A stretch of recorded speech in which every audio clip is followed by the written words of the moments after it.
So Derek, I hear you got the chance to go down to San Francisco and Nintendo's offices lately to play Pokemon Mystery Dungeon. Now, a demo exists for everyone to play in the wild right now, but you got to experience even further into the game. So, tell us about your experience so far. What exactly did you get to play in Pokemon Mystery Dungeon for Switch? So, yeah, Nintendo brought me out to San Francisco because I guess I'm the Pokemon guy, so got to go out there and got to go to their offices where they had a 45-minute demo set up. Basically, the idea was here is the scene featuring Team Meanie, which consists of Gengar, Ekans, and Metacam, I believe. And, you know, they're causing trouble. They're like, we want to rule the world and all that, even though it's 3 Pokemon. It just comes across as like, okay, I see what kind of stakes we're working with here with this type of game. But the idea was, here's a later portion of the game for you to see a lot more of the systems in play, some of the new aspects that they've added into the game, and really just had a chance to play through an entire dungeon. And I assume for people who have played the original Mystery Dungeon before, this was the Sinister Forest. And so I got to take a look at that, and it was a race against Team Meanie in order to find a lost Metapod. So I had to do that. It's very cute.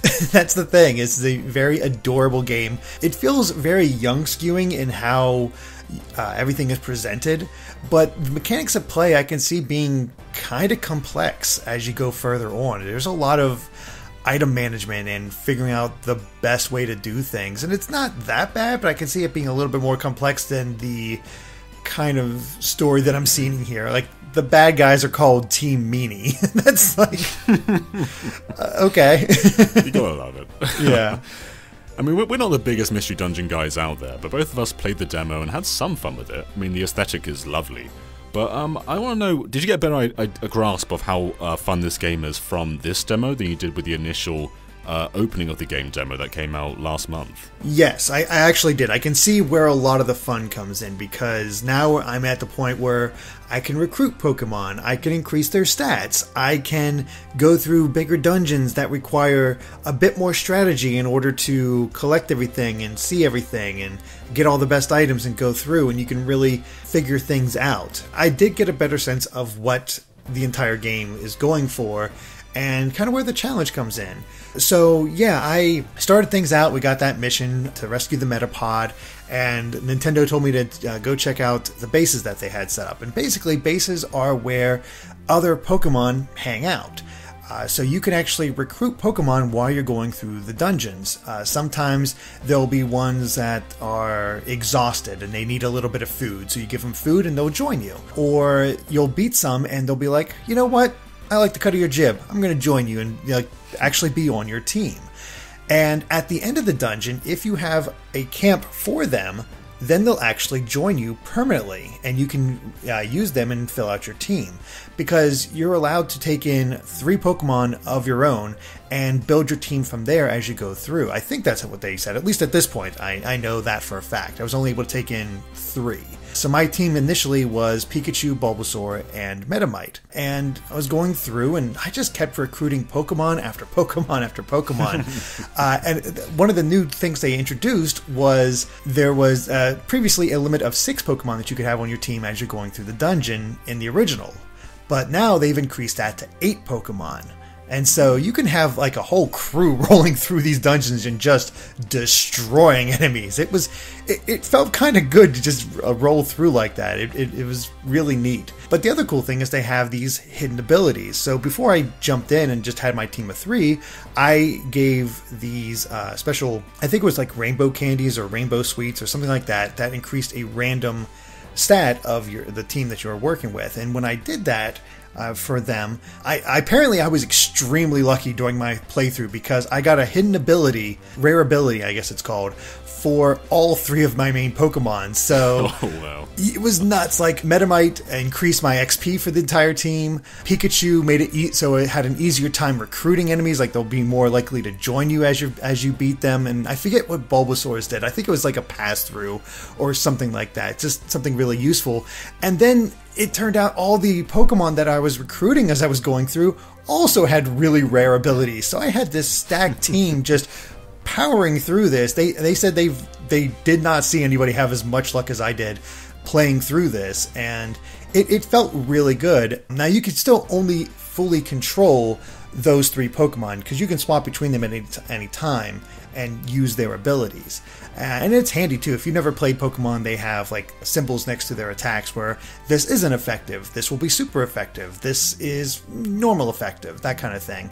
So they keep it pretty easy and guided for you. Or you could just hit the A button when you attack an enemy, and it'll use the best move at that time according to what the system thinks. You know, it's like, okay, this is your moveset, this is probably your best move. It might not be the one you want to use if you're a bit more advanced player, but you can get through there basically with just like hit the A button. Okay, we did the best thing the computer thinks we did, and it makes it more accessible in that way. So again, you can really see where it tries to make it easy to get into, but also there's a bit more complexity there than you might have seen during the initial demo. I can tell you now that the luck you experienced in this demo will not carry over to the main game. Like, your luck has been spent here. Exactly. I'm pretty sure that's the case. That's not going to happen. And yeah, that actually led into another aspect of it, where I brought in this item called I believe it was called the Wigglytuff Orb. And what I could do with it is use it at any time within the dungeon, and Wigglytuff is who you talk to in order to get new camps. And you need those specific camps in order to recruit specific Pokemon. So you'll see like a listing of the Pokemon you have and what camps they require in order to actually recruit them. And if you have the money, you can buy those camps and get them on your team. So that also creates a dynamic where you have so much money and you can bank it before you go in, so you don't lose it if you happen to die in the dungeon, and you'll lose half your money or something like that, or maybe all of it, I don't know. At least half of your money if you die in the dungeon, so it's a bit of a risk to take it in there. And when I was depositing the money they had given me, I'm like, okay, so is there a reason to keep my money around? It's like, okay, well, you can find specialty shops that can randomly appear, and you can buy items within the dungeon itself to help equip you. I didn't run into any during this. However, by using the Wigglytuff Orb, I only had access to the money I had with me at the time to buy these new things. So I was able to get most of the camps that I needed in order to recruit the Pokemon that I had join me as I went through, but I couldn't get all of them. So it was like, oh, okay. I like that aspect where it was like, you could take that risk and maybe get more Pokemon as you go through. And I think that is the addictive quality there. It's like, I want to get, you want to catch them all. You want to have them all on your team.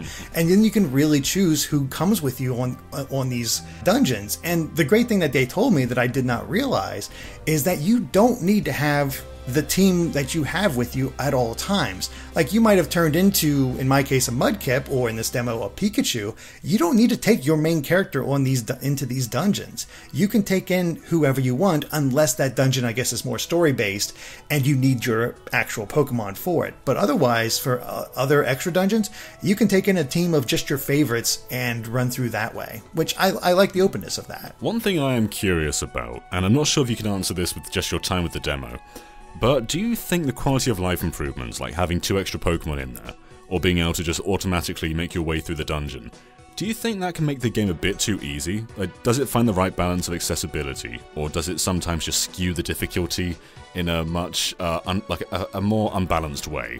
I didn't find it too easy. I mean, it wasn't that hard. Granted, I'm only at level 12, so it's not like I was super deep into the game. And they had a bunch of items on me to make sure I was fine. But, there's still the hunger management aspect of it. You want to make sure you bring enough apples or big apples with you so your party won't go hungry and start losing HP that way. And there were times where, even despite having such a huge party, the guys out front were getting decimated. Like, there was an Executor casting Confusion, and I was controlling Bulbasaur at the time. And so he was getting wrecked by it and almost dying, and I had to wait for my other teammates to kind of step in and help me because I could only heal myself each turn. And it definitely made things a little dicey at that point.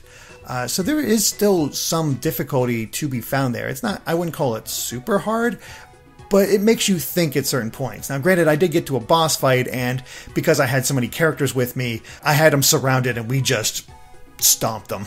There was no difficulty to that boss fight. For him. Yeah, I know. It was not that hard to beat up Team Meanie.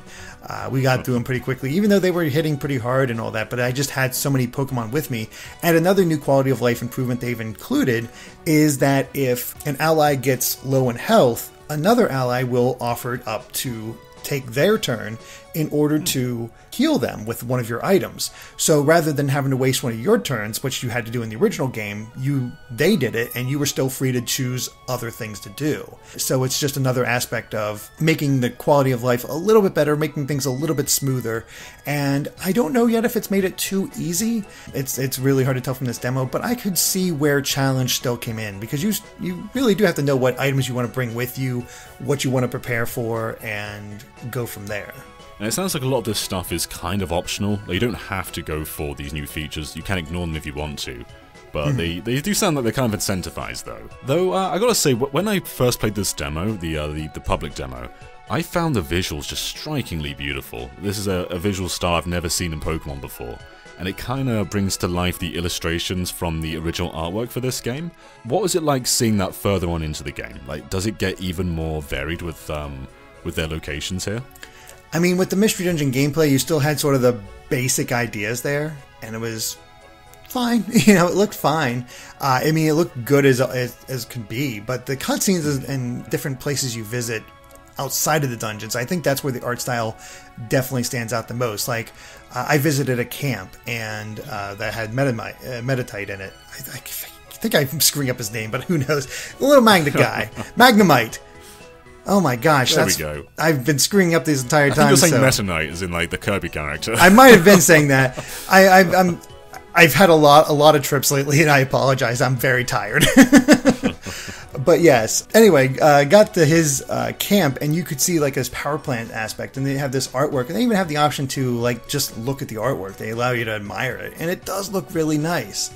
So yeah, I just enjoyed seeing it, but. Again, the art style is nice, but it doesn't really get a chance to thrive in the dungeons themselves, I don't believe. It's just like, good enough. Yeah, when we compare them to the Game Boy Advance version, they do sort of maintain that kind of basic structure because it's all randomly generated. And I know you're not usually someone who likes that kind of dungeon design. So how do you feel just going through these dungeons, which are procedurally generated with every single floor? I mean, it's nice for the replayability, I suppose, but I always also think that it just makes the areas look very samey. The one nice thing about it is the map, where it shows you here are the places where treasures are. You can go for those, and maybe along the way you'll find the stairs to the next area, and you can really keep moving. Unless you want to grind or something like that, or are out for a specific Pokemon to recruit, you don't really need to stick around in them too long, so you can get through the dungeons relatively quickly and don't have to explore every floor to find all the secrets. You don't. You just have to, here's the essentials, you can move on. And I think that helps it quite a lot, so you're not just wandering around through these dungeons and like getting stuck in there for a long time, because once I hurried things up, I was able to get through this dungeon within 30 minutes, and there was 12 floors. So that was me taking my time at first, and then once I decided to get a move on and just go for the stairs because my time was running low and I wanted to get to the boss fight, I was able to get through each floor like within a minute. It was pretty quick.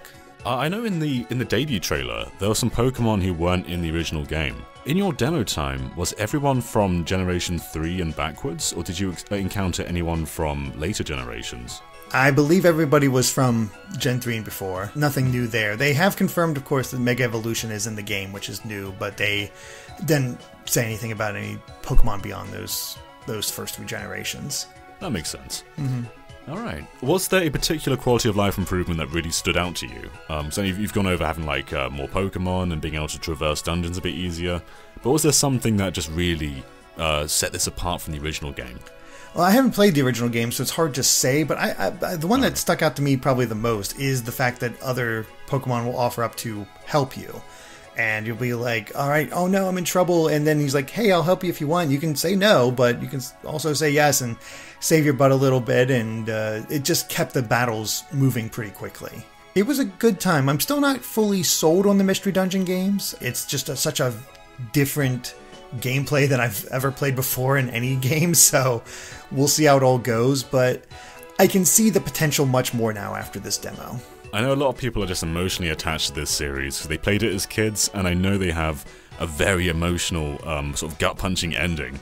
So it seems like it's ticking that nostalgia box where it's just sort of restoring this childhood memory, but with modernized mechanics, which that's always a nice thing to do. And it's not really a series that I thought that we would see get remakes, so it's just great to see this game come back. But yeah, it sounds like your time with the demo it sort of opened your eyes up a bit more to why this game is so adored. Because I know you were a bit puzzled after playing the initial demo, but this time it sounds like your impressions are far stronger than before than that one. Yeah, I definitely know what they're going for this time around.